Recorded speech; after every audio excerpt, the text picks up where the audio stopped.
Thank you, Cindy. Good morning. I'd like to call to order our open meeting for Thursday, December 12th, 2024. I will now ask the Commission Secretary for information on today's agenda.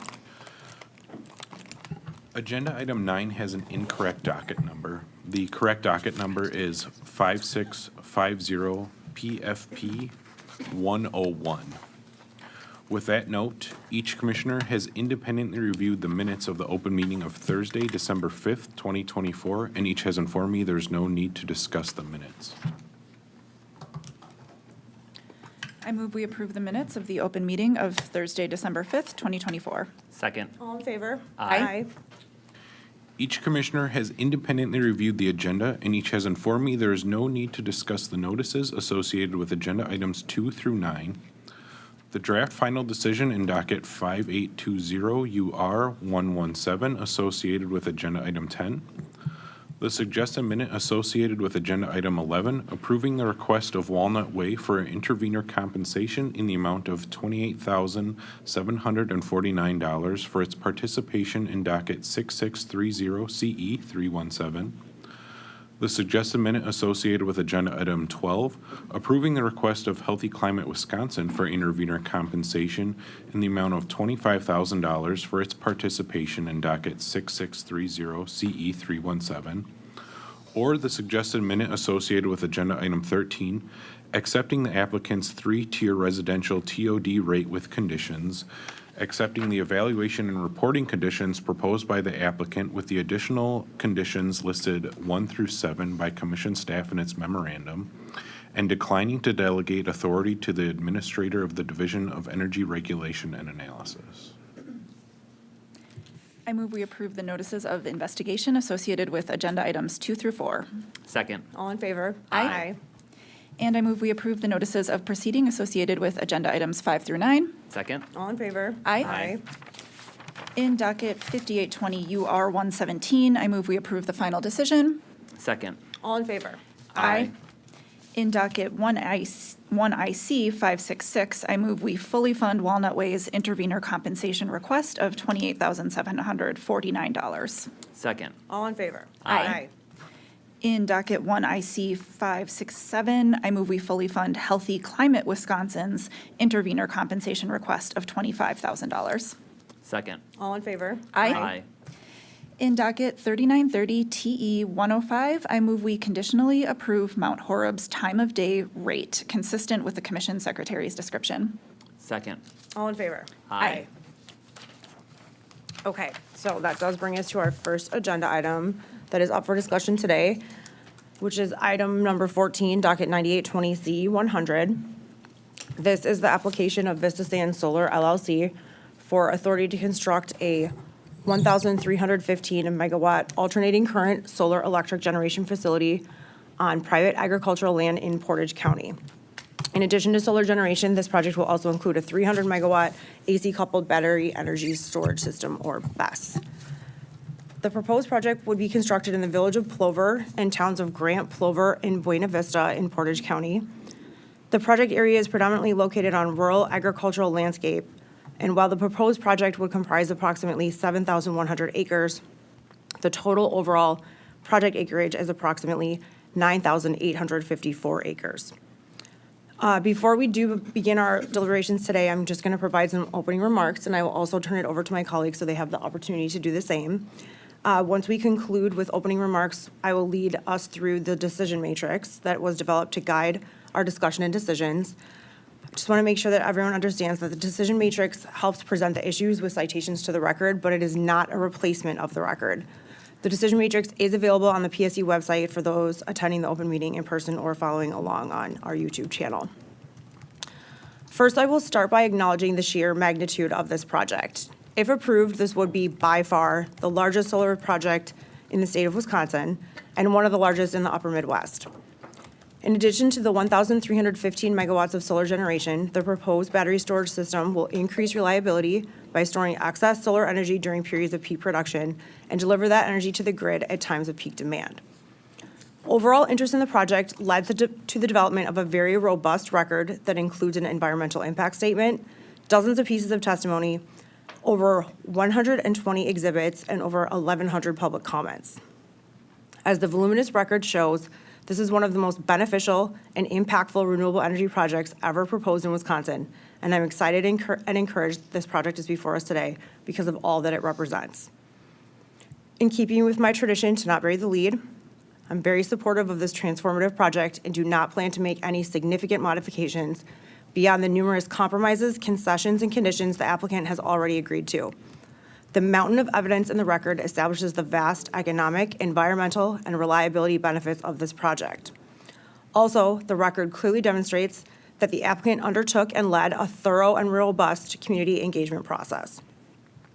This proactive and transparent communication and outreach created awareness, helped educate, built relationships and trust, and identified points of negotiation and compromise that ultimately resulted in a viable, mutually beneficial project that has the potential to deliver extraordinary value that may not otherwise exist in this region.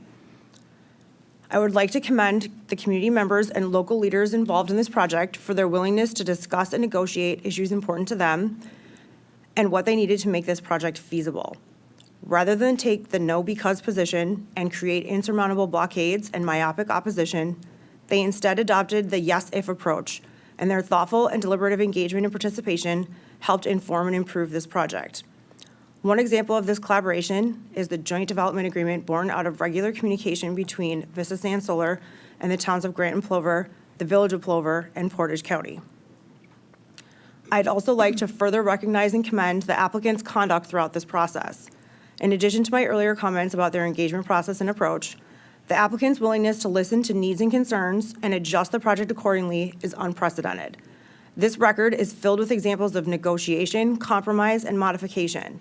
It is precisely the approach, flexibility, and partnership we consistently seek and encourage from project developers, and the fact that it occurred on a project of this size is not insignificant. Thank you to Vista Sand Solar for their thorough and cooperative work on this CPCN application. I also want to extend thanks and appreciation to our commission staff for their work on this docket and to the participating parties and members of the public. As I said earlier, the record demonstrates the significant environmental and economic benefits this project would provide to the region and the state. If approved, the project will greatly enhance both public health and ecosystem quality while delivering substantial economic activity. This project would create an estimated 2,262 jobs during the construction phase, 506 of these in Portage County, and it would create over 100 longer-term jobs, 80 of these in Portage County. Additionally, it is estimated the project has the potential to generate millions of dollars within the local community during construction and throughout the duration of the solar facility. One important point to note here, based on some of the public comments in the record, I do strongly encourage the applicant to hire Wisconsin workers for this project, especially if they want to attain these estimated levels of economic impact. Wisconsin is fortunate to have a stable of highly skilled and trained construction professionals who provide hard work and expertise while emphasizing safety and quality on job sites. We also have a robust pipeline for skilled workers thanks to our numerous successful registered apprenticeship programs. These are exactly the people who should be employed on job sites in our state to help deliver successful utility scale projects for Wisconsin. This is a massive project, and there will be plenty of job opportunities available. So Wisconsin workers should absolutely be employed on this project. Back to economic impact, several local units of government stand to receive $6.5 million in annual shared revenue utility aid payments from this project, approximately $3.7 million to Portage County and $2.8 million to hosting or impacted municipalities. These entities will be able to use this revenue as they best see fit for their community, which could include improving local services, funding facilities and infrastructure, or lowering property taxes. Additionally, Vista Sands plans to provide an additional $325,000 to local school districts annually for 20 years. To downplay the positive economic and environmental impacts a project of this size has on the region in which it is located would be disingenuous at best. In some of our recent proceedings, this commission has lamented the lack of communication, collaboration, and compromise among participants, as well as the lack of viable alternatives offered to complex challenges. Fortunately, that is not what we are presented with today. The project's potential impacts on the greater prairie chicken and its habitat accounts for much of the discussion in the record. Vista Sands has gone above and beyond to address these concerns. Here are just a few specific examples of the applicant's flexibility and willingness to compromise on important issues and impacts and to offer creative solutions and considerable resources to address concerns. The initial project proposal included solar panels, inverters, medium voltage collection lines, 3 collector substations, 2 project substations, 3 138 kilovolt transmission lines, a 345 kV transmission line, a 345 kV generation tie line, a generation step-up transformers, O&M buildings, and a battery energy storage system, and a partridge in a pear tree. However, after meeting with community members and hearing concerns about the distinct environmental and visual impacts of overhead transmission lines and substations, Vista Sands made major modifications to the project that eliminated all proposed overhead transmission lines, one of the project substations, and all collector substations. In addition, the applicant has voluntarily committed not to build on areas of highest prairie chicken use and developed a greater prairie chicken risk assessment and conservation strategy that identifies numerous conservation measures to avoid and minimize potential impacts to the prairie chicken. In addition to these significant concessions, the applicant has agreed to a number of order conditions recommended by the Wisconsin DNR for the protection of the prairie chickens and other area wildlife. They've also offered to provide the following additional resources to help further address these concerns and mitigate potential impacts. $2.1 million towards the Wisconsin DNR's Greater Prairie Chicken Management Plan, which will benefit the state's entire prairie chicken population.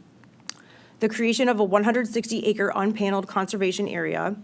Funding for 2 graduate student research positions at UW-Stevens Point's College of Natural Resources to study the relationship between wildlife and solar generating facilities.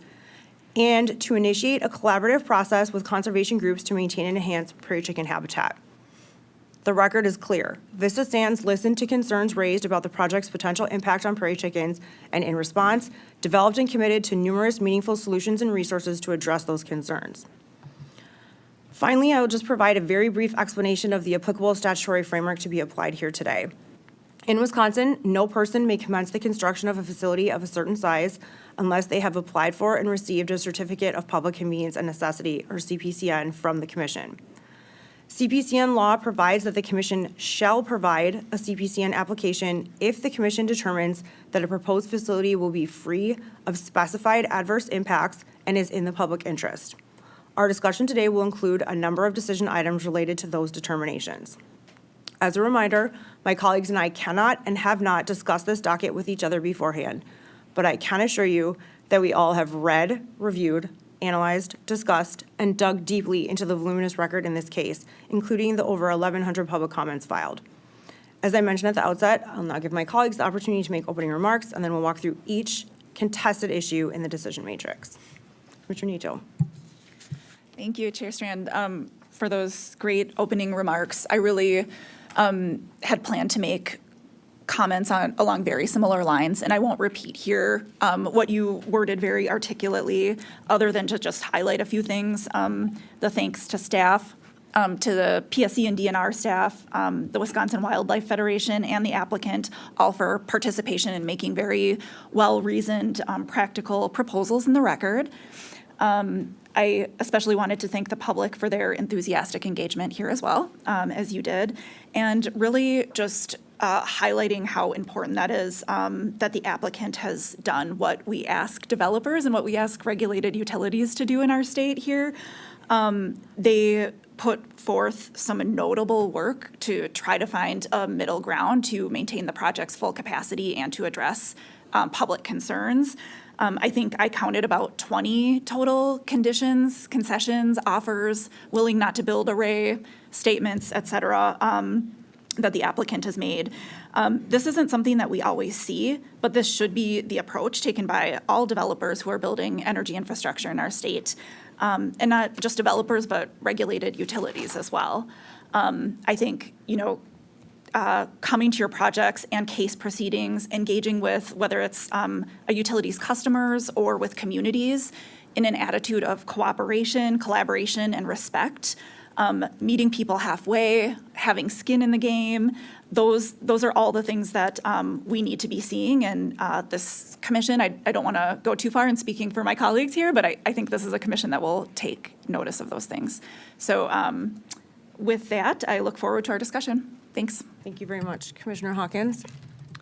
Thank you, Chair Strand. Not much to add. I agree with what I've heard from both of my colleagues here. This is a very exciting project to dig in on, and just want to reiterate just the robustness of the record. I feel as though I may have a zoology degree after spending so much time digging through everything. So appreciate everyone who participated in filling that out and giving us a lot to consider.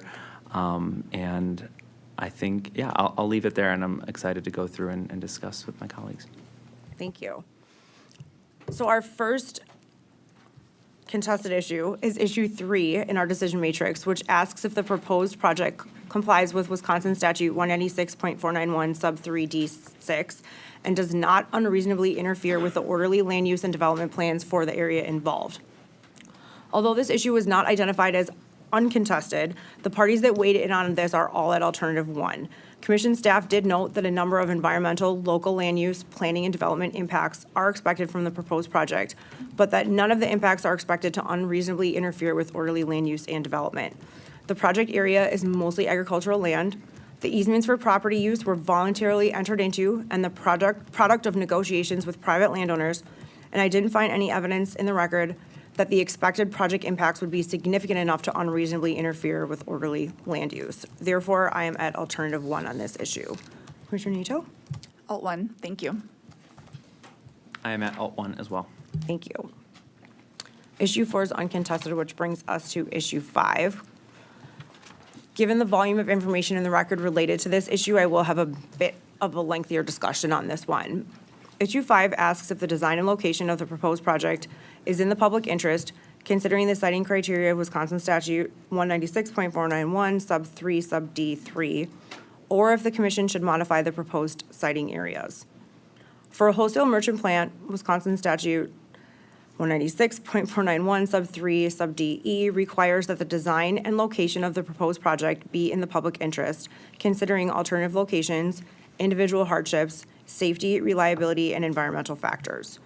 To address these considerations, the commission may modify the design or location to mitigate or minimize impacts to non-participating landowners or to address other environmental factors. In my analysis of the public interest question, I took a broad, holistic approach. This approach was bolstered by the participation of 2 of our frequent project interveners, Renew and Clean Wisconsin, as well as information in the record about the air, land, and water quality improvements this project affords, and the benefits that a renewable energy project of this scale provides.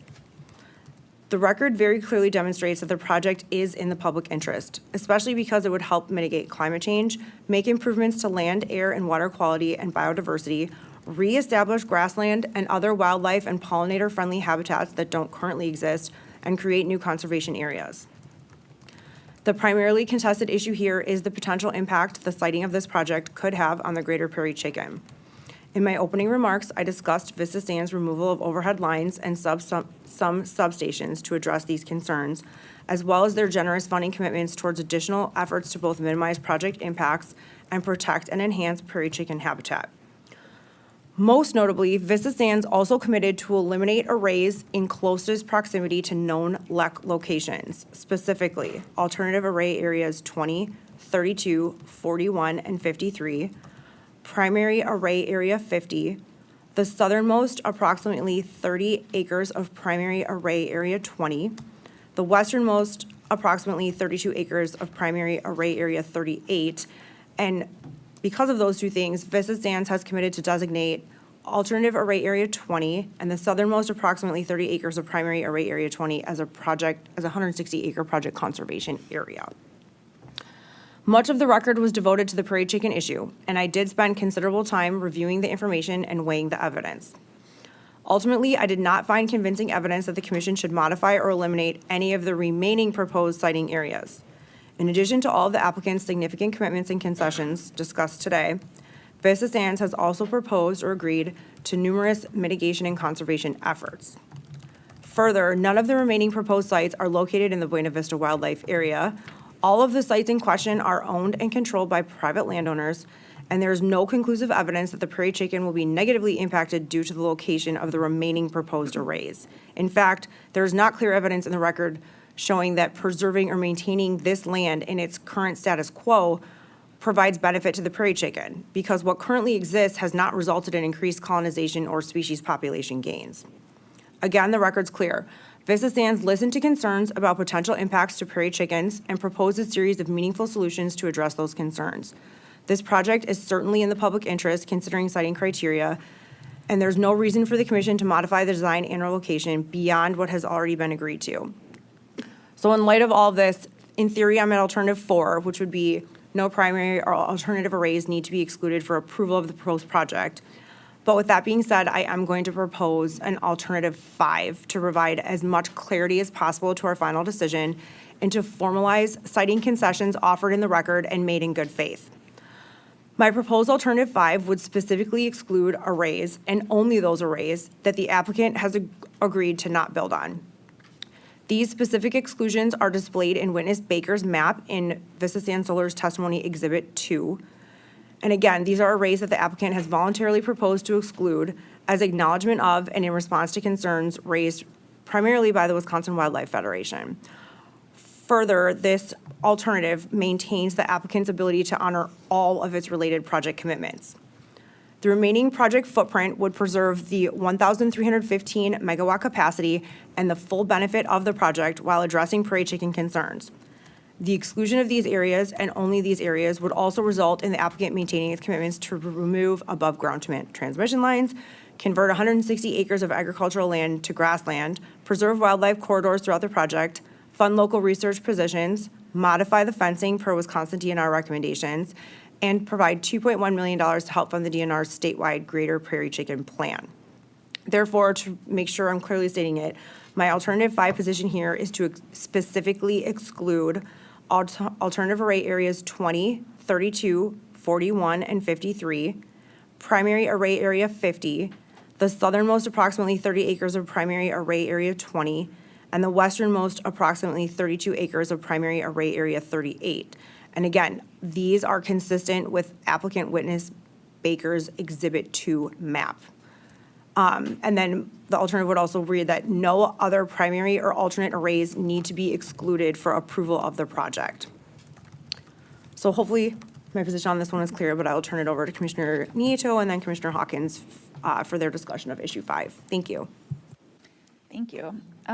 So I was at the same spot, essentially excluding the arrays that the applicant has listed as willing to exclude arrays, and maintaining the remaining primary and alternate arrays. Again, this project is high priority on the environmental priorities list. The full clean capacity available here is needed, and we also need a certain amount of alternate array capacity for things that come up during the construction process.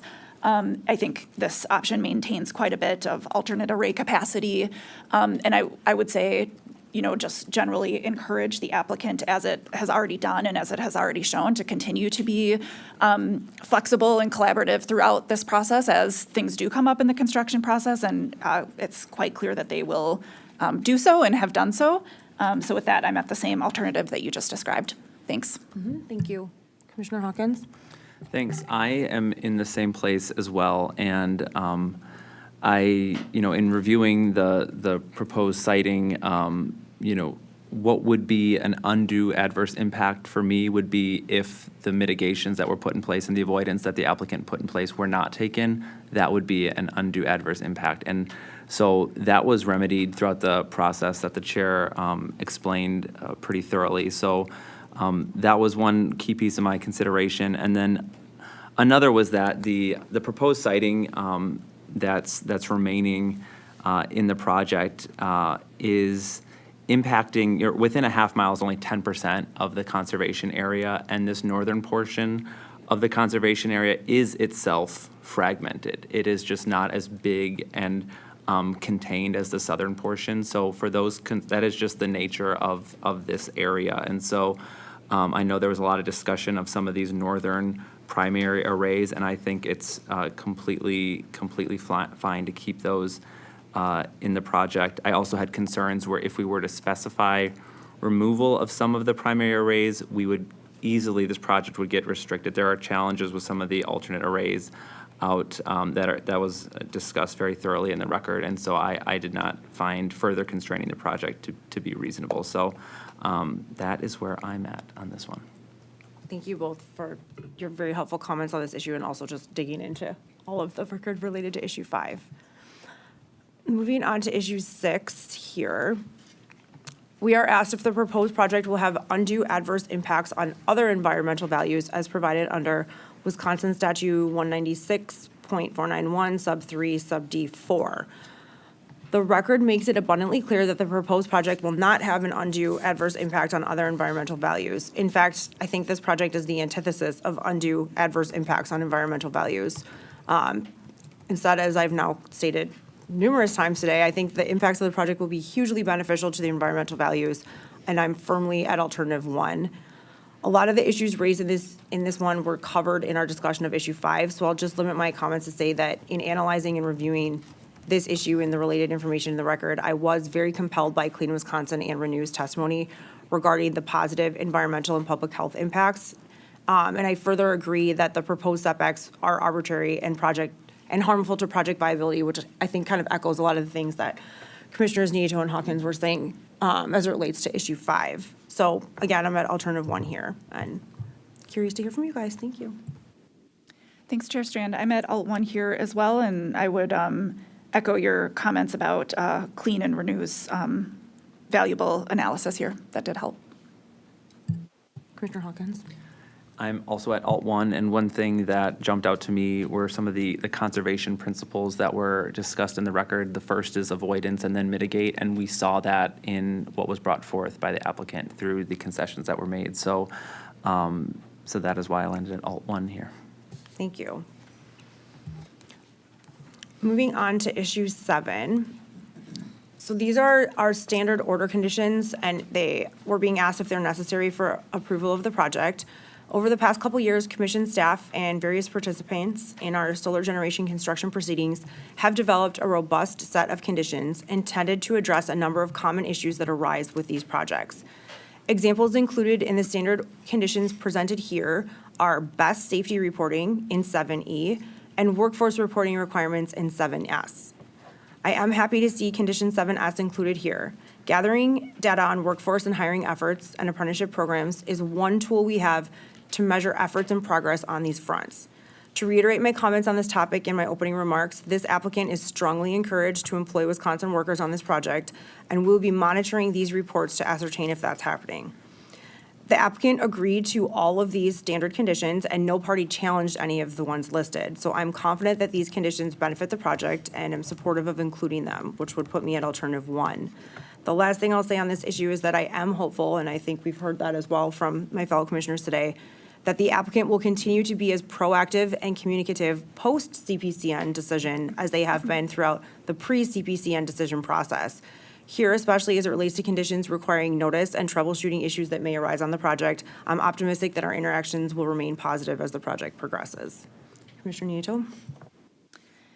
Thank you. I'm at a similar spot here, alt 1, and I had a similar note on that condition 7S. I think over the years, we've had groups representing Wisconsin workers comment on CPCNs requesting that condition be considered. The commission has consistently included that condition, and now it's part of our standard order conditions for construction, and I'm happy to see that there, so thank you. Thank you. Great point. Commissioner Hawkins? I'm at the same place and appreciate the background on that condition. I was unaware of that. Thanks. Okay, issue 8A is our next issue, and it asks if it's reasonable to impose a condition to minimize bird collisions with fences by requiring that fence heights shall be no more than 2.1 meters or 7 feet from the ground within 1 mile of DNR identified 2021, 2024 through 2024 Greater Prairie Chicken Leks and any leks identified in future surveys for the duration of the project's commercial operation. Given the overall agreement of the parties on this issue and the potential to mitigate prairie chicken impacts, I am at alternative 1 for this. Commissioner Nieto? Alt 1?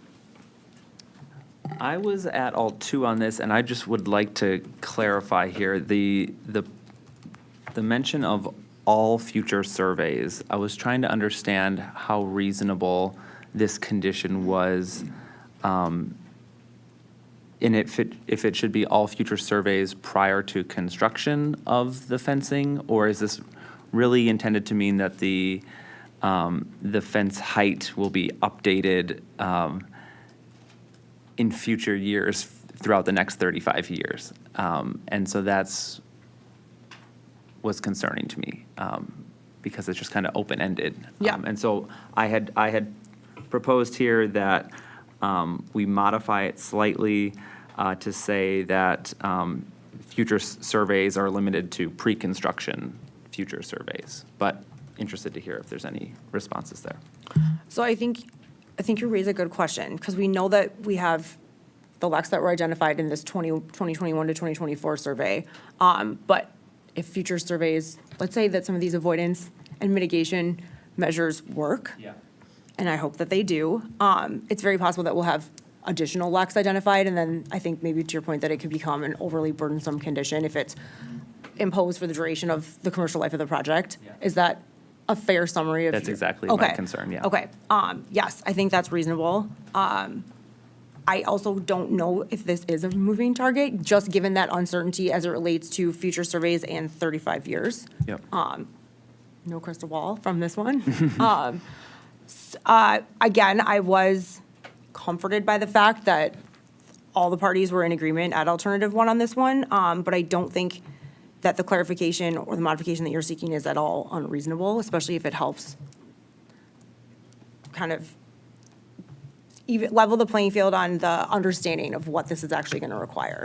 Yep. So I'm curious to hear what Commissioner Nieto thinks, but I think that I can support that modification. Yeah, I think that's a really good question, too, and a good discussion. On this one, I would be more comfortable staying at alternative one, especially in light of the support by all the parties and kind of the lack of specific concerns raised about the feasibility of this. I would generally support it. Okay. Commissioner Hawkins, did you have any other related clarifications or modifications based on the applicant's position regarding changes to the National Electric Code? No, that was, I'm fine with Alt 1, and they didn't oppose it, but I guess it wasn't clear to me what other types of fencing might be used further away from the LEC locations. And so then if that were to then have to be changed down like 10 years from New now, fence.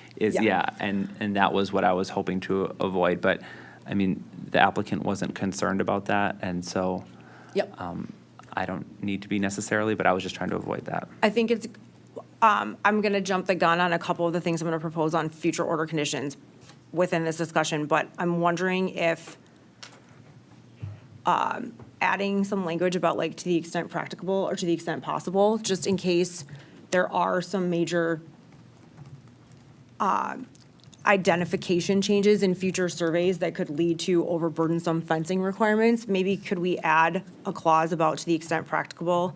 I also have some language about reasonably possible in some future order conditions, but I'm wondering if that would help kind of synthesize wanting to preserve the agreement on this and minimizing the bird collisions with the fence requirements, but also being mindful of the potential future overly burdensome Yeah. fencing changes that could be expensive and create some issues on the project. Yeah, that would work for You me. comfortable with that?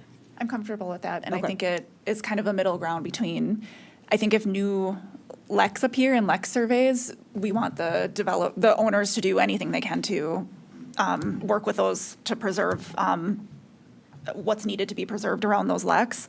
But at the same time, if there's something we're not anticipating that could come up in the future, we'd want to know about that. So I think to the extent practicable, and a lot of these things also have reporting conditions around them, so they would be letting us know, we can't fulfill this order condition because this has come up, and give us the opportunity to look at that as well. So I think that's a great idea. Okay, that makes a lot of sense. Thank you for that.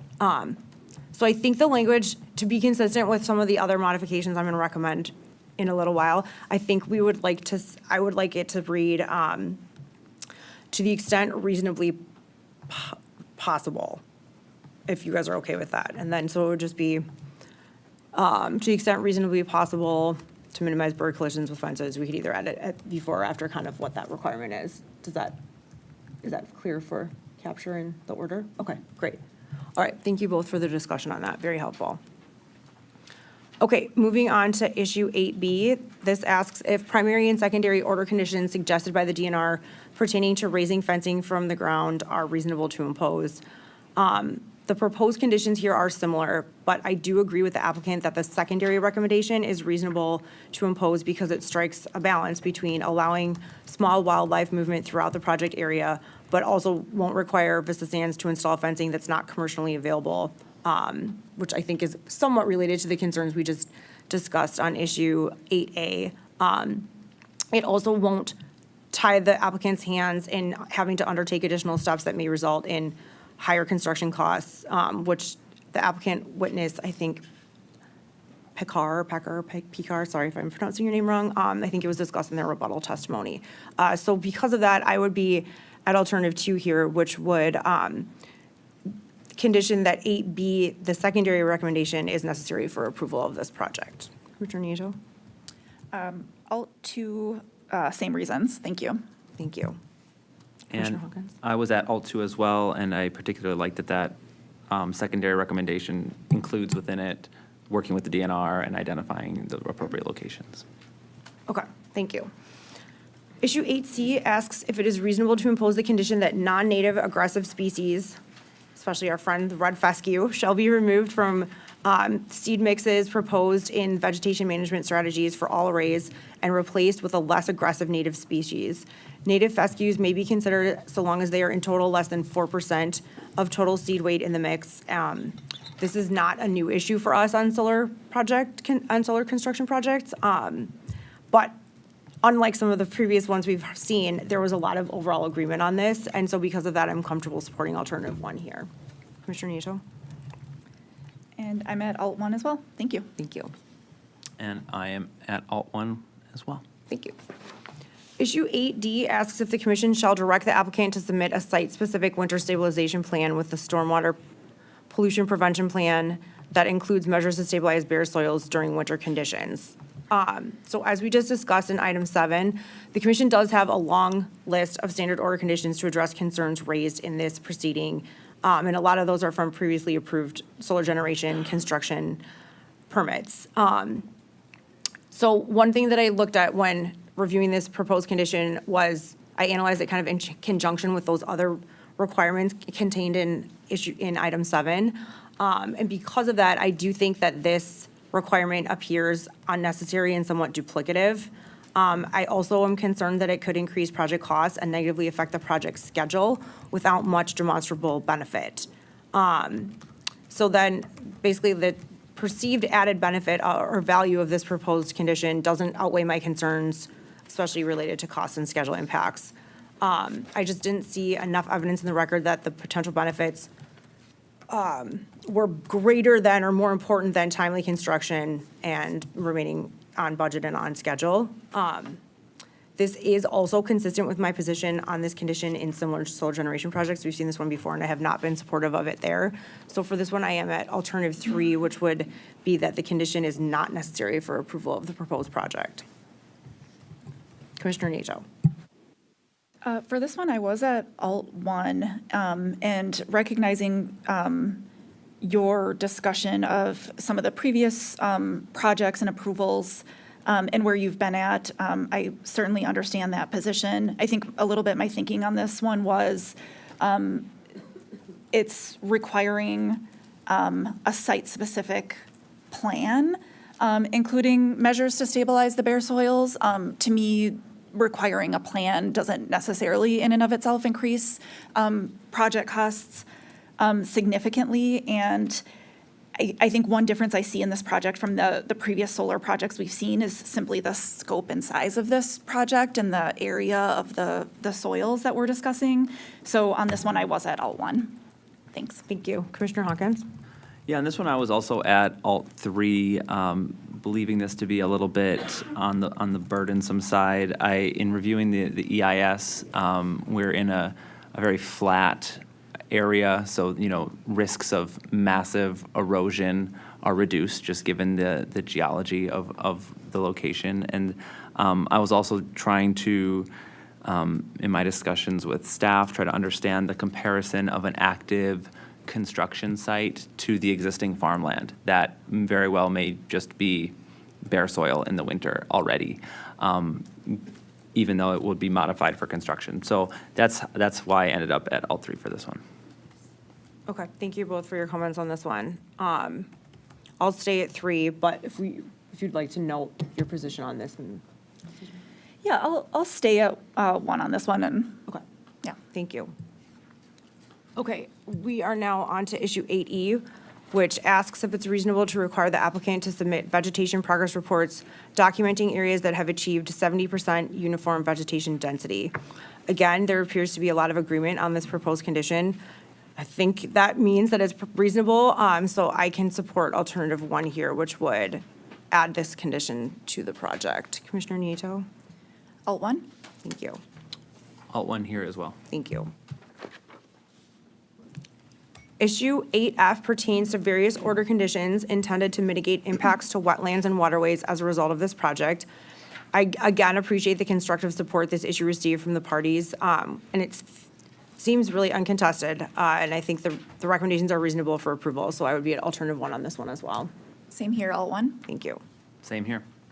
Thank you. 8G asks if the applicant shall install bird markers on all proposed project fences within 1 mile of prairie chicken leks that the DNR identified during the 21-24 lek surveys, and any leks identified in future surveys for the duration of the project's commercial operation. The number and placement of bird fence markers would be decided in collaboration with the DNR. Overall, the applicant has agreed to it, and it does kind of lend to my earlier comments about all of the things undertaken to help kind of mitigate impacts to the prairie chicken. We also had a good kind of fence discussion and what that means for the life of the project in issue, was it 8A? So I'm curious to hear from both of my colleagues on this one. You know, I'm kind of flexible on this. I want to hear what you guys have to say. Commissioner Nieto? On this one, I was at Alt 1 for similar reasons to some of these previous conditions, just the general agreement here. Thank you. And I was at alt 1 as well. This one didn't seem as risky where the markers could just be added where it would avoid that risk of fully Full refencing. fence. Yeah, okay. An area. That makes a lot of sense. Thank you both. Alternative 1 for this one is good with me as well. Issue 8H asks if the proposed project is planned to be built in the exclusion area described by SHPO in PSC Exhibit Craft 1. The applicant shall perform additional Phase 1 investigations to determine the extent to avoid potential sensitive areas and to provide relevant reports on the results to Commission staff and SHPO, which is the State Historic Preservation Officer. If additional cultural resources are found during further Phase 1 efforts, the applicant shall coordinate appropriately and adhere to restrictions established by the Office of the State Archaeologist and SHPO. I do appreciate the work of PSC staff on this issue and the support that it received from the applicant. I think it's reasonable to direct this, and I do support alternative 1. Alternative 1 for me as well. Thank you. Thanks. Yeah, I'm at alt 1 as well. I think this is just in an abundance of caution. Those areas are alternate areas for this very reason, and also, not to mention, harder to build on and smaller and along the Buena Vista Creek. And so I think this is great to include, just to be cautious. Yes, thank you. The condition in issue 8I was proposed by the applicant and states that no later than 6 months after the start of construction, Vista Sand Solar will initiate a collaborative process with interested stakeholders on advancing the increase of prairie chicken grassland habitat in Wisconsin. Vista Sands would also be required to report back to the commission no later than December 31st of the first year collaboration starts, and for the next 4 years on the same schedule, on the status and progress of this collaborative effort. I did find this to be a good faith effort by the applicant to further address prairie chicken concerns in a reasonable and cooperative manner. I do want to say that I was disappointed that the DNR and the Wisconsin Wildlife Federation seemed to kind of brush this proposal aside, especially in light of everything the applicant has agreed to do to mitigate the potential impacts to prairie chickens. I think that made this kind of a missed opportunity to demonstrate willingness to collaborate with the applicant in undertaking a lot of these potentially meaningful actions to increase the grassland habitat in our state. I think that if we're serious about wanting to mitigate those things, we kind of need to take that all of the above approach, and we should be open-minded to a variety of solutions, including this one. So because of that, I'm an alternative 1 on this. Alt 1 for me as well. Alt 1 for me as well, and just to expand on what the chair was saying there, I had similar thoughts. It seemed to me that there was a moving goalpost on some of these, and Commissioner Nieto pointed out the 20 concessions that were made, and then it seemed to be that there was an always, but there could be more sentiment, and I was a little disappointed by the lack of just appreciation for this one as well. And so I'm at Alt 1, but just wanted to convey that. Thank you. 8J asks the commission to consider potential order conditions regarding wildlife corridors and movement concerns. We have spent the last probably 40 minutes discussing and approving numerous conditions to impose on this project, many of which I think improve the project. I'm not sure exactly what's being proposed in this one, in 8J, and that it doesn't that some of the other conditions that we've just approved today, I think that they address a lot of the things that this issue is attempting to bring up. But again, I'm a little unclear. I don't think that due to that lack of clarity and these other conditions that we've approved, that we need to kind of micromanage this project with additional proposed conditions like this one that are, in my opinion, too broad, too big, and create some unknowns. I think that because of that, this lack of clarity could also cause some unintended consequences and unpredictability. And I also, probably most importantly, just didn't see a lot in the record to support including these conditions. So that would put me at alternative 2 on this one, that none of the conditions listed, 8J, A through D, are necessary for approval of the project. Commissioner Nieto? I was in the same spot, alternative 2 here, and I think along the lines of the discussion that both of you have been raising for the previous few, wildlife corridors was another issue, an area of concession and design change, and some of that good work that's been happening. I don't see it necessary to further widen the corridors by order or anything like that, so I was at Alt 2. Thank you. Commissioner Hawkins? Yep, Alt 2 for me, and just what Commissioner Nieto was speaking to, the downsizing of the maximum arrays that created additional corridors, I think was already a major step in this direction. Thank you. Issue 8K pertains to making minor siting adjustments. I do want to note that similar language has been included in previous commission utility scale solar dockets. And I understand and respect that the applicant has already agreed to this, so I will support this at alternative 1.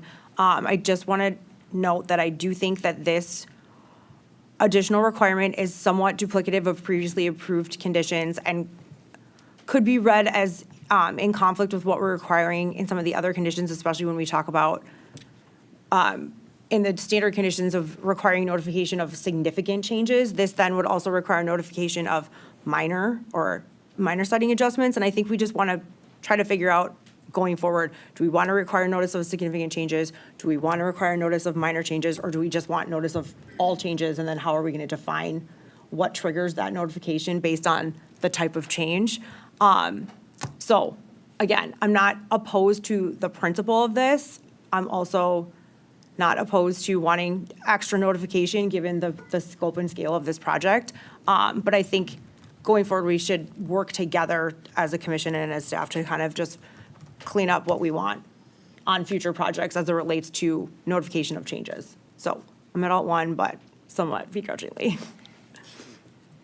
Thanks, Chair Strand. I'm at Alt 1 here as well, and I agree with your suggestion to continue to work on this. I think the minor citing adjustment language has been a little bit of an iterative process, case over case, and sometimes that language compared with the significant changes to size or scope of the project language, it results in some tricky situations and interpretations, and I think that's a great idea, just to keep iterating on it. So thanks. Thank you. You articulated that much better than I did. I appreciate that. Thank you. Commissioner Hawkins? I'm at Alt 1 for this as well. Thank you. Okay. Issue 8L asks if there are any other project-specific conditions or modifications proposed that the commission wishes to adopt. I don't feel like we've left a single condition or modification stone unturned, so I am at alternative 2 on this one. So yes, I was in the same place. I think that there wouldn't be additional conditions or mitigation measures I would raise here, so Alt 2. And the only item I would raise under this one is, are we formally incorporating in any part of this decision matrix or decision those 20 items? So as part of the final order having a condition requiring those commitments to be incorporated into the order or into the process going forward is the only flag I would raise here. Thanks. Thank you. Commissioner Hawkins? Yeah, I was at alt 2 as well. I think Commissioner Nieto raises a good question. Chair Strand was really clear on the array language, which was part of the concessions and going down to the acreage, but there are others. For example, the maximum size of the arrays, I don't think we've really captured anywhere else. And so I would be supportive of capturing those formally in the order as well. It's generally practice as things get reflected in the record and accommodations are made, that there's a standard language in there that, as, modified or by data request responses or other commitments made in the record. So, and then there's the added standard condition that whatever commitments this applicant made will carry through to the extent the project is ever transferred. So I think our standard language will address that, but we'll be sure to make that clear. Great, thank you for that. I'm assuming we're also talking about like the mowing avoidance, the vegetation, the best BMPs, the $2.1 million, all kind of that entire list, like you said, of, some were concessions, some were funding options. Obviously, to Commissioner Hawkins' point, we included the excluded areas, so kind of just that comprehensive list of offerings from the applicant that we want to make sure is reflected. Exactly, Okay. everything from a conservation area to mowing. Yep. Yeah, okay, yes, to kind of formalize those. Yep, okay, that makes sense. Sounds like we'll be covered on that. Thank you. Okay, issue 9 asks if the commission has complied with WEPA pursuant to Wisconsin Statute 1.11 and Wisconsin Administrative Code Chapter PSC 4. My position on this one is yes. Alternative 1, the commission has complied with WEPA. Commissioner Nieto? Alt 1? Thank you. Alt 1 for me as well. Thank you, Commissioner Hawkins. And issue 10 asks if the commission should grant a CPCN for the proposed project. And here I am at alternative 2. Yes, we should grant a CPCN for this project consistent with our discussion today. Commissioner Nieto. Same, alternative 2. Thank you. Alt 2 for me as well. Thank you. And again, this is a really exciting project, and I appreciate everyone's hard work on this. It was quite the undertaking, but I think we're ready for motion now. In docket 9820 CE 100, I move we approve the construction of Vista Sand Solar consistent with our discussion today. Second. All in favor? Aye. Thank you. Okay, as our chief legal counsel mentioned, we're going to take a very quick break before we move on to our next item to give people a chance to who want to leave, and to just kind of recalibrate for our next discussion item. So we'll take a 10-minute break, 5-minute break? Okay, why don't we plan on coming back at 11:30? Thank you.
Okay, we are going to reconvene our meeting.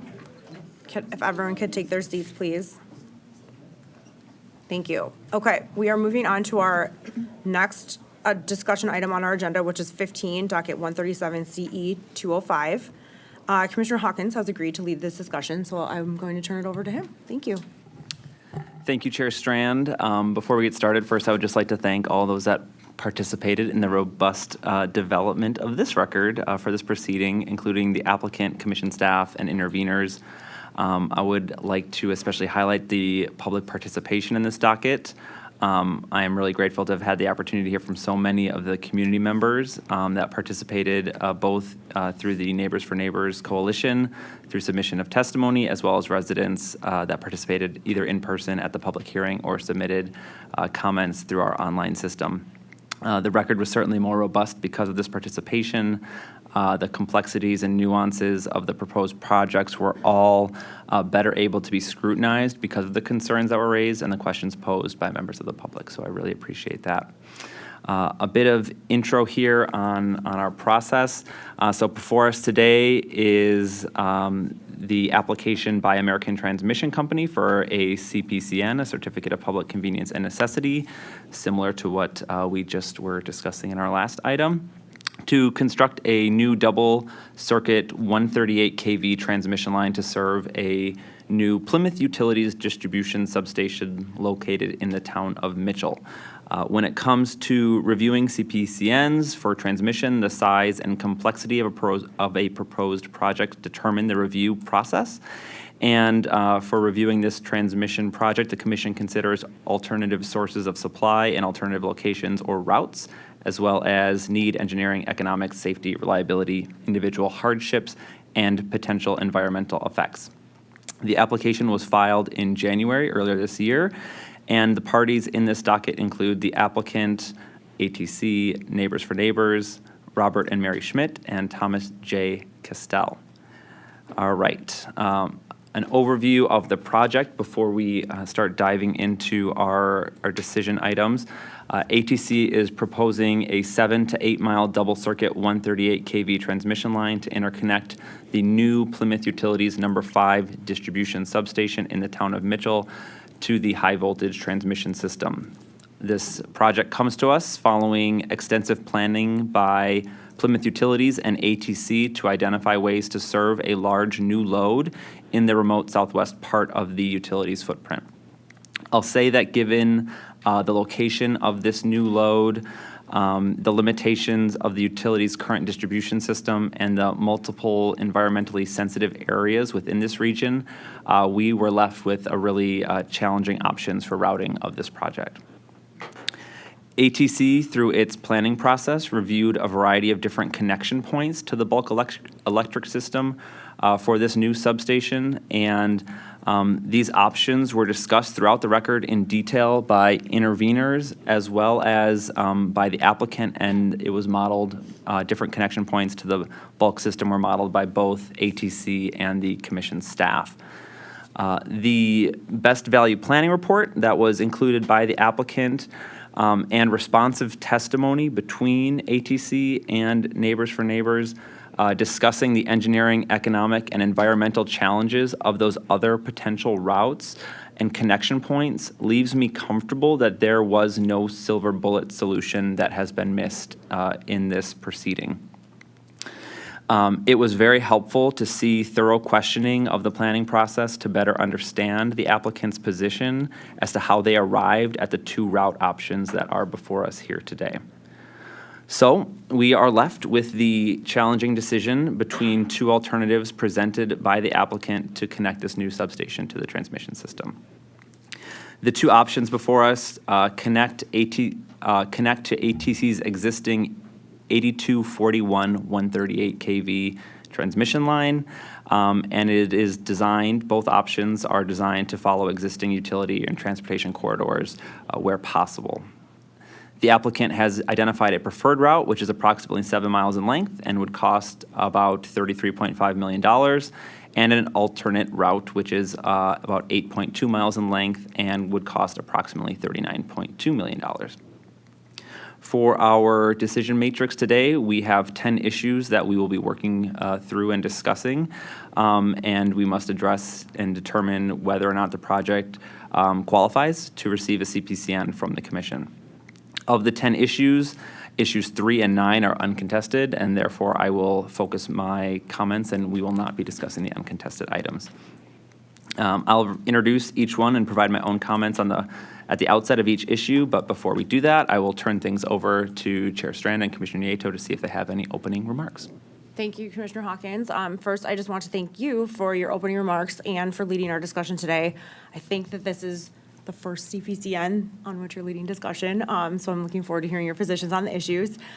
This is also the first transmission CPCN that the Commission has taken up in a while, including for me in my tenure here, so I'm excited about that as well. I do want to echo Commissioner Hawkins' thanks and appreciation to the staff and all those who participated in this docket. The only thing that I have to add is that I do strongly encourage the applicant here to focus a bit more on kind of interactions with the public and participants in community relations going forward. The applicant did, in my opinion, fulfill its required obligations, worked within the statutory framework, was responsive to the elements of the project that were critiqued in the record, and did demonstrate the viability of this project. But with that being said, I do encourage them to re-examine kind of their community outreach approach and consider ways to improve the interactions, especially with those who are impacted by projects. So again, to be clear, I'm not saying that comparing the projects, what I'm about to say, that the processes or the applications are the same, but we just completed our work on a gigantic solar construction project.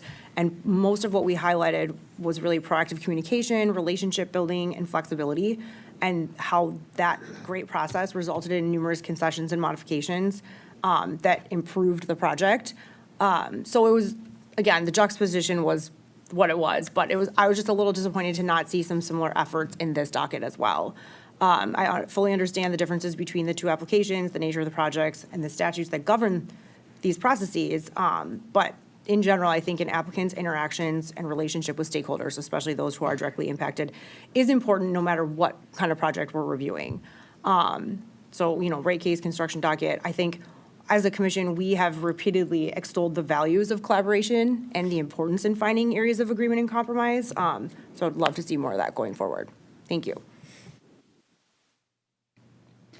Thanks to you both. I don't have anything to add to both of your good comments. I think, thank you, of course, to staff who did a great job on this, to the interveners and the applicant as well. And I would echo Chair Strand's comments on, I would have liked to have seen more collaboration and give and take throughout the process of planning with the community and working with impacted community members here. So thank you.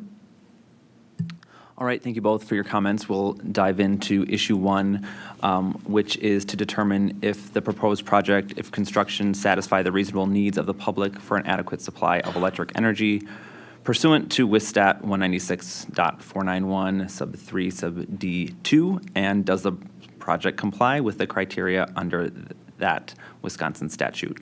And similar to how Chair Strand laid out the CPCN statute in our prior item, the Commission shall approve and may reject if it finds that the project would substantially impair the efficiency of utility service, provide facilities unreasonably in the excess of probable future requirements, or would add to the cost of service without proportionally increasing the value of available quantity or service.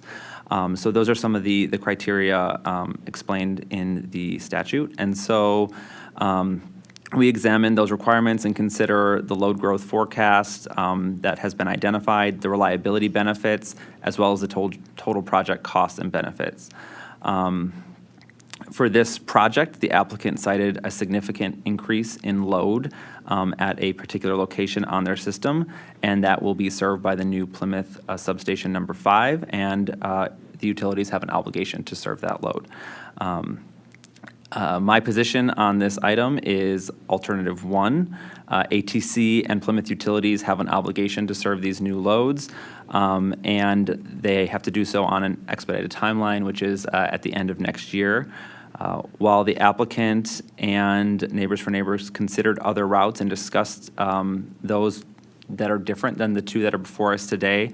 Modeling provided by the applicant and confirmed by the commission staff demonstrate that both of the two alternatives that we are discussing today have superior reliability and economic benefits, and those speak to those criteria on the efficiency of utility service. And so for both the load and the efficiency of service, for those reasons, I am at alt 1. Chair Strand. Alt 1 for the same reasons, thank you. Same alt 1, thank you. All right, so let's see here. Issue 2 is related to the energy priorities law, where we have to decide if other cost-effective, technically feasible, and environmentally sound alternatives were available. And so for this one, the priorities law lays out a list of alternatives. And for me, on this item, I am at alternative 1 that states that no higher ranked energy priorities law alternatives exist that are cost effective and feasible. A bit of background, the commission has an obligation to consider those alternatives, and that doesn't fully transfer to a transmission project such as this that has to serve a new load. A lot of the alternatives are related to generation and efficiency, and so that isn't completely transferable, but it still exists for a CPCN proceeding. And so the applicant asserted that the purpose is serving this new load. They have an obligation to serve it, and that makes a lot of sense to me. And so for those reasons, I am at alt 1. Thank you, that was a really helpful discussion about what we're working within with the EPL, and I'm at alt 1 as well for the same reasons, thank you. Same alt 1, thank you. All right, issue 3 is uncontested, and issue 4 depends on the selected route, which is discussed in issue 5. So I would propose we skip to issue 5 and circle back on 4, if folks are okay with that. Let's get some nodding. So issue 5 is given the requirements for issuance of a CPCN for the proposed project under WISTAT 112 sub 6. Which route, if any, does the commission authorize for the proposed project? So we have some guidance for this issue in WISTAT 1.12. The siting of electrical transmission facilities and corridors chosen should be prioritized following the order of priority, and they state existing utility corridors, highway and railroad corridors, recreational trails, and then new corridors is the last priority. And then determination of a project route must also consider many factors, such as alternate locations, individual hardships, engineering, economic, safety, and reliability, and environmental factors. And as I noted in my introductory and background remarks, ATC examined 2 routes that would connect the new substation to line 8241, and I discussed the two, the preferred and the alternate, and their various lengths and costs. And so just transitioning to my position on this issue, I want to reiterate something I said earlier, that while there was a lot of discussion on the record about possible other routes, that the applicant and staff did a great job of explaining why those other options were not feasible. There was a lot of engineering, economic, and environmental reasons why those alternates are not before us today. So I'm not gonna lie, I've lost track of how many times I've gone back and forth on the 2 alternatives. I'm sure Michaela is completely sick of my indecision on some of that. So I did struggle, and I struggled with the proximity of so many of the homes to the 2 routes. And so I would like to note that without the testimony provided by Neighbors for Neighbors, the record would not have had an accurate description of the proximity of the properties to the proposed lines. And so I want to thank those that participated that helped clarify that and get us updated and accurate information in the record. The 2 alternatives, the alternate route has significantly fewer homes in the closest proximity in the 25 to 50 and the 50 to 100 foot range. And that was something I was struggling with and considering quite a bit. It seemed clear to me at first that the preferred route had a greater impact on the residents given that proximity. The two alternatives had similar impacts on the number of dairy operations. Both cross a significant waterway. And so I was grappling with all of those things. Where I'm leaning, I have already been hiding the ball long enough, is to support the preferred route. And that was because the alternate route, while longer and more expensive, and those are the two obvious things that jump out, it did impact less total residents, and so that was something that I was struggling with because that seemed appealing to me. The alternate route does get really, really close to the Parnell Tower Nature Trail, and later on in issue 8B today, we're going to discuss adverse impacts to things like geological formation, aesthetics of land, and recreational use. And so the alternate does, while not, I think, unduly impact those recreational and environmental components, I think it does have a bigger impact on those that is avoided by taking the preferred route. So after reviewing all of those different components here, I am at Alt 1, which is that the commission authorized the preferred route. Thank you. I am also at alternative 1. For me, it came down to the evidence in the record that showed that the proposed route had less of an environmental impact, more cost savings, and was utilizing more existing rights-of-way. So to me, that was a better option and made sense of why that was the proposed route. So alternative 1 for me. Thank you. I was at alternative 1 here as well for very similar reasons and through a similar review that both of you undertook. I think kind of at the higher level that Commissioner Hawkins, you discussed at the outset, the 8241 alternatives were offering those reliability and economic advantages. Those are our preferred and alternate routes here over, say, the X97 option and some of the other options that we've seen. And then just among the preferred and alternate, it was really the totality of all the priority factors that we take into account under the statute, taken together with the cumulative impacts under each option that led me to alternative 1, and that said, similarly concerned with the proximity to residences. Thank you. All right, so then we will circle back to issue 4, which was, if approved, would the proposed project comply with Stat 196.491, sub 3, sub D6, and not unreasonably interfere with the orderly land use and development plans for the area involved. Here, municipalities and local government have been afforded the ability to, typically through zoning, control their land use, means of promoting orderly development. And to me, the record showed and the EA showed that the proposed project does not interfere with any municipality plans. It was also noteworthy that no local township or municipal officials submitted comments regarding any concerns to this end. So given the options were studied at length and that we've been discussing, I am at Alt 1, that the project complies with the statute. Alt 1. Thank you. Alt 1 for me as well.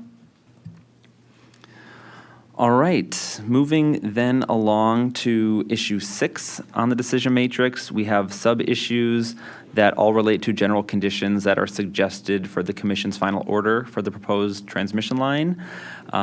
Issue 6A provides an overview of the standard conditions. 6B and 6C represent conditions that were opposed by the applicant in testimony. And we'll go through each of these individually. So 6A, the standard conditions that apply for a CPCN.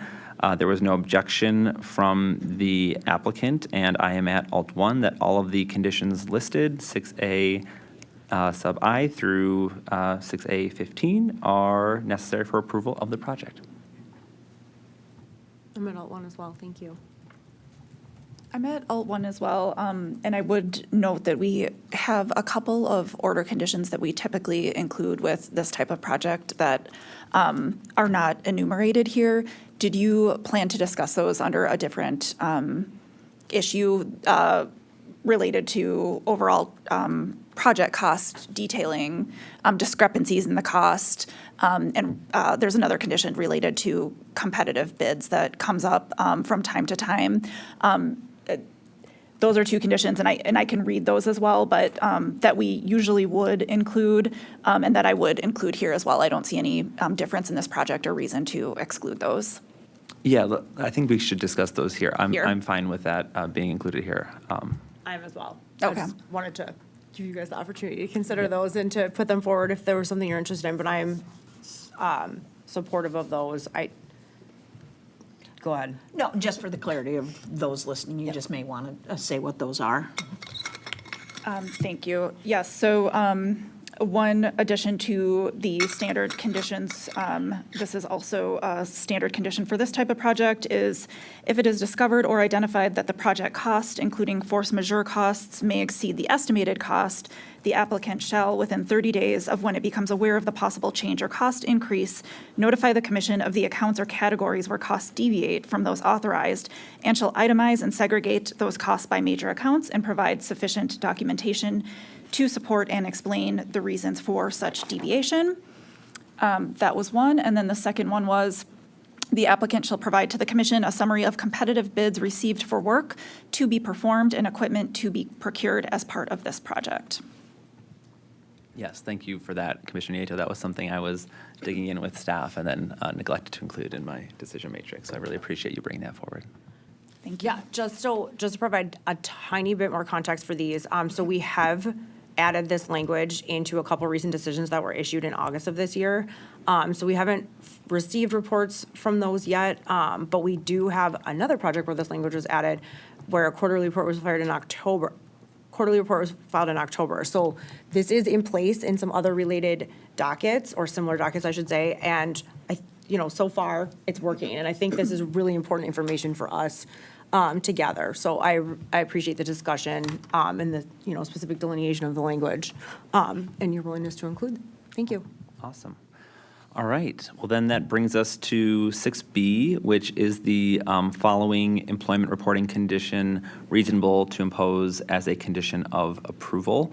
And for this one, the applicant was opposed to the sub-E condition, which was reporting on a quarterly basis the efforts of the applicant and its contractors to recruit Wisconsin residents to fill employment opportunities created by the project. And so the record explained why this would be difficult for the applicant given its use of a contractor and not having control over that entity's hiring conditions. And so they raised that this would be burdensome on them. And I was fine modifying the conditions by striking that sub-E. So I was at Alt 2, which was condition 6B as modified with the striking of sub-E. And interested to hear what my colleagues think. So I'm firmly at alternative 1 on this one. I think all sub-bullets A through E are necessary for approval of this project. As noted in the issue scope, the commission has included sub-E or similar language on at least 5 recently approved solar construction dockets. And construction work is construction work. The difference in project type or who is hiring workers on projects is totally irrelevant to our discussion of this, because we need to strongly encourage our applicants and developers, even if those things are, contractors, subs to subs, or EPCs, any of those things. The message here is that project applicants and developers need to hire Wisconsin workers on projects located in our state. It is not overly burdensome just because there's, 2 or 3 levels of separation from who's actually bringing these people on. The reporting that we're asking for helps us track whether or not state workers are being employed on state projects, and I vehemently disagree with the applicant's position that it's not practical to report these things and that it provides little, if any, value to the commission. Frankly, that's a patently false claim that can't go unchecked. Again, you heard me talk earlier about how fortunate we are to have a reliable stable of highly skilled and trained construction workers and who emphasize safety and quality, and that pertains to transmission construction as well, no matter who is hiring the workers. We also have a robust apprenticeship program, which is also the type of information that needs to be reported to under this requirement. I'm, for numerous reasons, a strong supporter of hiring Wisconsin workers on both generation and transmission projects.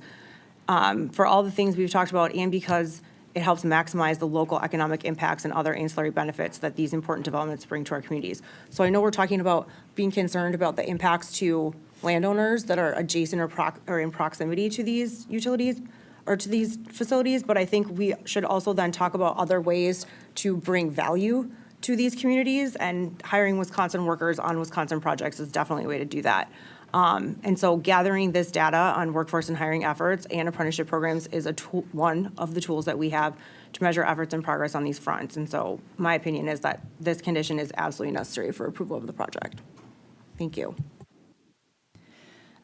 I was at Alt 1 here as well, that it's necessary for approval. And I think it just, for me, goes back a little bit to what we had discussed under the Vista Sands, kind of the history of this alternative being brought into the solar projects, and now it's a standard reporting requirement. I'm happy that it's standard. I think it should stay that way, and I don't know that I would want to carve it out or chip away at it based on contractor by contractor kind of discussion. So thank you.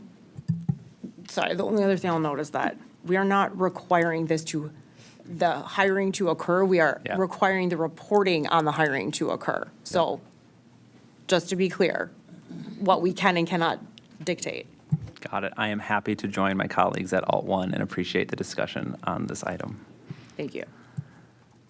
So that brings us next to 6C, which is a question of if the following mitigation impact condition is reasonable to impose as a condition of final approval, and that is that the applicant shall mitigate impacts to line of sight communications and landowners that can show disruption to broadcast communications post-construction. Again, this is one that the applicant opposed. I am at Alt 1 that it is necessary. I think it is reasonable. The applicant raised some uncertainty as to what this means, but I think just ensuring that the impacted residents are protected, and if they're able to demonstrate an impact, that we require that the applicant work with them to mitigate any impacts. I'm comfortable with alternative 1 as well. I was a little concerned about some of the vagueness that was discussed by the applicant in terms of like enforcement, but I think what you articulated outweighs that concern. So I'm good with Alt 1. Thank you. Agree. I'm good at Alt 1 here, and I know, in the record, we saw each route option, including the preferred route that we're selecting, has the potential for interference with communications, and I don't know whether that's broadband or what specific types of communications, but with that potential there, I think it's that work together to mitigate as issues come up. Thank you. All right, so issue 7 is next, which are the project-specific conditions. And the first one is related to the applicant shall follow current DNR recommendations and best management practices to prevent the spread of all forest pests and disease-causing organisms that could be found in the area, and requires the applicant to consult with DNR's Regional Forest Health Specialist for an up-to-date list of actions for counties affected by the project. I've kind of gone back and forth on this one between 1 and 3. I'm leaning towards Alt 3 here. The applicant follows all the statutory requirements, which can be different than the latest DNR requirements because they're updated more frequently than the statute. Of course, checking with DNR allows for more recent recommendations to be included. But I do have a little bit of a concern about the shifting requirements and trying to nail those down. So I was at Alt 3 that this is not necessary, but interested to hear what the two of you have to say. Thank you. I actually struggled with this one and went back and forth as well. I especially did not love the fact that the applicant felt that we were not providing additional clarity to kind of what this actually meant for them to comply with. So I was open to potential modification to make this better under alternative 2, but I can definitely join you at alternative 3 if that's the direction we decide to go in. Thank you. I was at a similar spot as both of you, just in terms of going back and forth.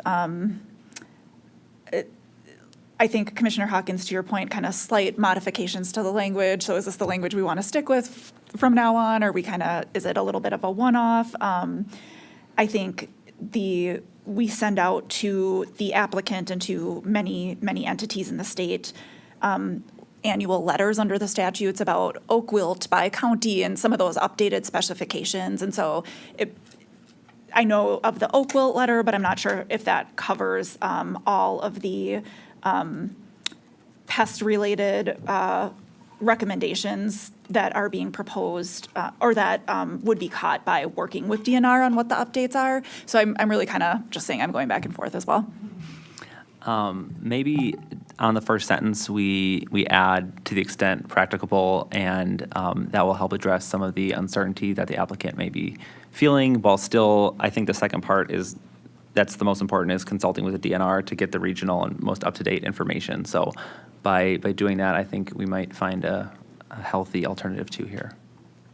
Yeah, I think that is a great fix that helps kind of maintain the integrity of this condition, especially the extra things we want to capture that are outside of the statute, because the statute, to your point, is not as frequently updated or flexible. So I'm very supportive of that modified condition. Thank you. I'll join you both on that modified condition as well. Awesome. Thank you. Moving along to 7B, we have a list of project-specific environmental resources conditions and the question of whether they are reasonable to impose as a condition of approval. Let's see here. I am at Alt 1, that they are necessary for approval of the project. Alt 1, thank you. Alt 1. 7C is a condition that prior to construction, the applicant shall conduct field verifications for all portions of the project area that were not field reviewed at the time of the wetland delineation. For this one, I am at Alt 2, which is to modify the alternative or the condition that was presented in the DM and modify to add to the extent the applicant has legal access to do so, given the concerns they raised. It I believe was implied, but it doesn't hurt to be super clear. So I'm at Alt 2 with that added language. I'm in the same place and have the exact same thing in my notes. Proposed modification is probably implied, but good to make it more clear. All right. Thank you. Yeah, I was at Alt 1 and probably being a little nitpicky that on the, yes, that's implied already, that we're not ordering illegal access, but I can join you both.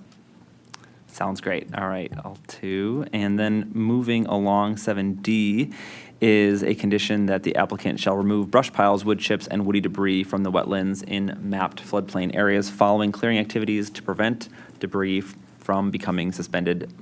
And for this one, I am at Alt 2, again with a slight modification to add to the maximum extent practicable. The language was very all-encompassing, which I could get is a little intimidating from the applicant's perspective. So I think a middle ground here is appropriate, so I'm at Alt 2. I was in the same place. Thank you. Yep, I can join you with that added wording. Thanks. All right, then we are at 7E, a condition that project areas located near higher quality wetlands shall utilize seed mixes comprised of native plant species that are reflective of the region where the project is located. For this one, I am at Alt 1. I was at alternative 1 as well. Thank you. Alt 1. All right. 7F is a condition that the applicant shall implement tree clearing time of year restrictions from April 1st through August 20th. I've gone back and forth on this one a little bit. I'm currently sitting at Alt 3 that it is not necessary for approval. A couple reasons for why I am leaning that way. The first is the expedited timeline for the project gives me pause to have such a big restriction on construction time. And then The second was that the surveys that have been done in the area have not identified the presence of any of the federally protected bats or the state-threatened birds, and the DNR testimony was responding to that observation by the applicant and saying they still may be present, so the restriction on construction should still be followed. So that wasn't enough to tip me over to requiring the prohibition, but I'm interested to hear what my colleagues think. Typically, I am also very focused on construction schedule prohibitions that, especially in a state like ours with our weather constraints, can really compress schedules, which we all know what that can lead to. So I went back and forth between alternative 2 and alternative 3 on this one. I'm okay with modifying alternative 2 to the way that we have with these past couple ones, to add kind of to the extent reasonably possible, to the extent practicable, to help. And I know we've done similar modifications to avoidance periods in the past. So I do think that that makes this better, but I would also be fine with alternative 3, given the reasons that you stated. I was at alternative 1 on this one, and my thinking is, so this tree clearing restriction is to avoid seasons for bird nesting and roosting for bats, and it's not really related to any specific species. It could be, it's related to species that are not identified in the ER review, even though a species isn't in the review doesn't mean it doesn't roost and nest during that time of year. And a little bit to what we had discussed at the outset about the community impacts, being responsive to their concerns and working with the community. There is tree clearing going on here and some concerns about tree clearing, and that's what brought me to Alt 1. I think I'm fine joining the chair at Alt 2 with the modification, and it still contains, the language that the period should be avoided, but if there is a need, given the compressed timeline of the project and the need to connect the new load, I don't want to be overly restrictive there. So I'm fine joining at Alt 2. Yep, that sounds good to me. And I think it's, again, compromise or middle ground between kind of where we are. Thank you. Yep, I can join with that added language too. All right. Moving along, 7G is next, and the condition there is that the applicant shall construct presence or absence surveys for the rare plant species that may be present along the route. And for this one, I was at Alt 3, that it is not necessary, and the applicant raised that if identified rare plants are found along the route, they avoid those where practicable.